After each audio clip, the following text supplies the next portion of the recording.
ایک دفعہ جنگل میں نیلو اور اس کی بیٹی گھونسلے میں بیٹھی ہوئی ہوتی ہے۔ نیلو بہت غریب ہوتی ہے۔ نیلو بہت زیادہ پریشان تھی اور اچانک وہاں پر ایک بابا آ جاتا ہے۔ وہ نیلو سے پوچھتا ہے کہ ہاں بیٹا تم کیوں پریشان ہو؟ نیلو ایک دفعہ تو ڈر جاتی ہے کہ یہ کون آ گیا۔ پھر وہ کہتا ہے کہ بیٹا میں تم دونوں کو کچھ بھی نہیں کروں گا، میں تم دونوں کی مدد کرنے کے لیے آیا ہوں۔ لیکن نیلو کو یقین نہیں ہوتا۔ نیلو کو صرف یہ ڈر ہوتا ہے کہ یہ بابا ہمیں کہیں نقصان نہ پہنچا دے۔ نیلو اور اس کی بیٹی بہت ڈر جاتی ہیں۔ بابا کہتے ہیں نہیں بیٹا تم لوگ مجھ سے ڈرو نہ، میں تم لوگوں کو کچھ بھی نہیں کہوں گا۔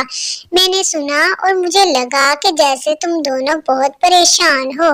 نیلو کہتی ہے ہاں بابا بس تھوڑی سی پریشان ہوں، لیکن اتنی زیادہ بھی نہیں، آپ کی مدد کی ضرورت نہیں ہے۔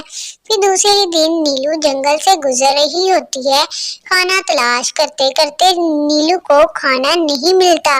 وہ بہت زیادہ پریشان ہوتی ہے اور جنگل میں رک جاتی ہے کہ آج تو کھانا نہیں ملا اور پیسے بھی نہیں ہیں۔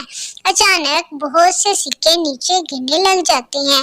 نیلو بہت حیران اور پریشان ہو جاتی ہے کہ یہ سکے آخر کدھر سے آئے، میرے پاس تو نہیں ہے اور یہ کیا ہو رہا ہے۔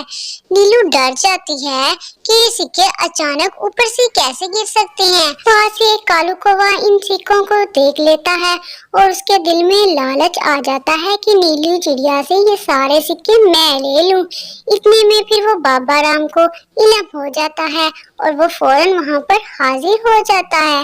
وہ کالو کوے سے کہتا ہے کہ یہ سکے تمہارے نہیں ہیں اور تمہارے دل میں جو لالچ ہے نا مجھے پتا چل گیا، یہ میں نے نیلو کو دیے ہیں، وہ بہت غریب ہے اور وہ بہت اچھی ہے، اس لیے میں نے اس کو انعام کے طور پر دیے ہیں، لیکن تم نے لالچ کر لیا اور تمہارے دل میں بہت سا لالچ ہے، تمہیں یہ سکے نہیں مل سکتے کیونکہ تم ایک ایماندار نہیں ہو۔ نیلو بہت ایماندار ہے۔ بابا کہتا ہے کالو کوے سے یہاں سے چلے جاؤ، تمہیں یہ سکے ملنے والے نہیں ہیں، یہ سکوں پہ صرف نیلو کا حق ہے، تم یہاں سے ایک سکہ بھی نہیں لے کر جا سکتے۔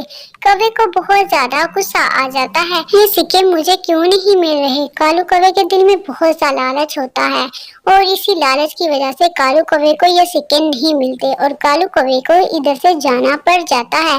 نیلو چڑیا بہت خوش ہوتی ہے، وہ اپنے سکے لے کے اپنے گھونسلے میں آ جاتی ہے اور بابا کا بہت شکریہ ادا کرتی ہے کہ میں تو بہت زیادہ پریشان تھی اور میں ڈر گئی کہ آپ مجھے نقصان تو نہیں پہنچاؤ گے، لیکن آپ نے تو میری مدد کی، میں بہت خوش ہوں، میرے پاس بہت سے سکے ہو گئے ہیں۔ بابا کہتا ہے کہ نیلو تمہیں جب میری ضرورت ہو تم بس آنکھیں بند کرنا اور میں تمہارے پاس حاضر ہو جاؤں گا، تمہیں جب بھی میری مدد کی ضرورت ہو تو تم مجھے یاد کر لینا۔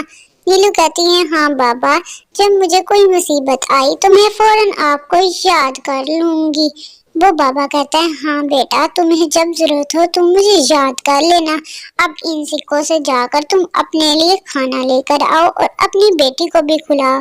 اتنا بابا کہہ کے چلا جاتا ہے اور وہ مینا اور اس کی بیٹی بہت زیادہ خوش ہوتے ہیں اور خوشی خوشی رہتے ہیں۔